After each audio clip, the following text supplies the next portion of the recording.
24 साल से मिसिंग ये लड़की आखिर अपने ही घर के बेसमेंट से कैसे मिली। 6 अप्रैल 1966 ऑस्ट्रिया के एक शहर एम्स्टर्डम में एलिजाबेथ फ्रिट्ज़ल नाम की ये लड़की पैदा होती है और बचपन से ही वो अपने बाप जोसेफ फ्रिट्ज़ल के गुस्से और उसकी मार पिटाई से बहुत ज़्यादा तंग थी।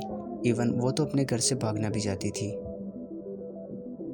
28 अगस्त 1984 एलिजाबेथ फ्रिट्ज़ल 18 साल की होती है और एकदम अपने घर से गायब हो जाती है।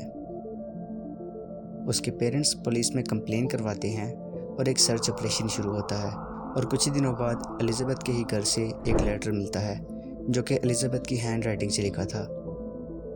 इस लेटर में ये लिखा था, मैं एलिजाबेथ फ्रिट्ज़ल अपने दोस्त के साथ रह रही हूँ और मैं बहुत ज़्यादा खुश हूँ, तो प्लीज़ मुझे ढूंढने की कोशिश ना की जाए। अब इस केस का कोई मतलब ही नहीं बचता था, तो ये केस क्लोज हो गया। लेकिन दरअसल एलिजाबेथ कभी अपने घर से भागी ही नहीं थी। रियलिटी जान के आप भी शॉक हो जाओगे। दरअसल एलिजाबेथ के बाप जोसेफ फ्रिट्ज़ल ने अपने घर में एक सीक्रेट चैम्बर बनाया हुआ था और जैसे ही एलिजाबेथ 18 साल की हुई तो उसने इसे कैद कर लिया। इस चैम्बर के 8 दरवाजे थे, लेकिन ये चैम्बर साउंड प्रूफ होने की वजह से किसी को एलिजाबेथ की चीख भी सुनाई न दी। शुरू में तो ये सिर्फ एलिजाबेथ को मारता पीटता था, लेकिन आहिस्ता आहिस्ता ये बात सेक्सुअल अब्यूज़ में बदल गई और 24 साल तक ये जालिम इंसान लगातार एलिजाबेथ को अपने सेक्सुअल अब्यूज़ का निशाना बनाता रहा। इन 24 सालों में एलिजाबेथ के साथ जो कुछ हुआ वो मैं यहाँ पर बयान भी नहीं कर सकता। ये जालिम इंसान हर 3 दिन बाद उसे एक दफ़ा खाना पानी दे दिया करता था और ये सब लगातार 24 साल तक चलता रहा। इन 24 सालों में एलिजाबेथ 7 दफ़ा प्रेग्नेंट हुई, जिनमें से एक बच्चा उसके पैदा होते ही मर गया था और 3 बच्चे एलिजाबेथ के साथ उसी सीक्रेट चैम्बर में गुलामी की ज़िंदगी गुजार रहे थे, जबकि 3 बच्चे जोसेफ के साथ उसी के घर में रह रहे थे। दरअसल जब भी एलिजाबेथ का कोई बच्चा पैदा होता तो ये खुद ही उसे अपने घर के दरवाजे पर छोड़ जाता और बाद में अपनी बीवी से कहता कि एलिजाबेथ अपना बच्चा हमारे घर के बाहर छोड़ गई है। सब कुछ ऐसा ही चलता रहा कि 24 साल गुजर गए।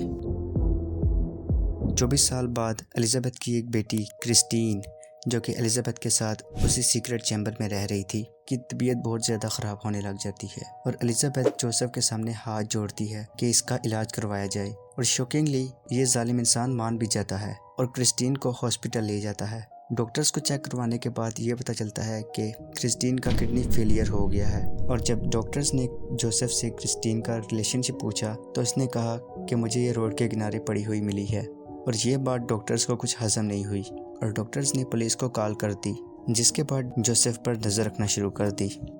26 अगस्त 2008 अब जोसेफ को अपने पकड़े जाने का बहुत ज़्यादा डर था, तो उसने फैसला किया कि वो एलिजाबेथ और उसके बच्चों को आज़ाद कर देगा और ये सोचकर वो हॉस्पिटल क्रिस्टीन को वापस लेने गया, जहां पर पुलिस ने उसे अरेस्ट कर लिया और फाइनली इन्वेस्टिगेशन करने के बाद पुलिस ने फाइनली एलिजाबेथ को अपने घर से निकाल लिया।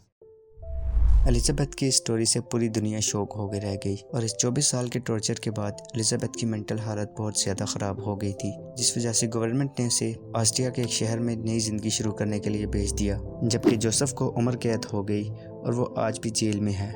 एलिजाबेथ के साथ साथ माइकल जैक्सन की डेथ की स्टोरी भी बहुत ज़्यादा मिस्टीरियस है। वो जानने के लिए राइटफुल वीडियो पर क्लिक करो। मैं मिलता हूँ आपसे एक नई वीडियो में।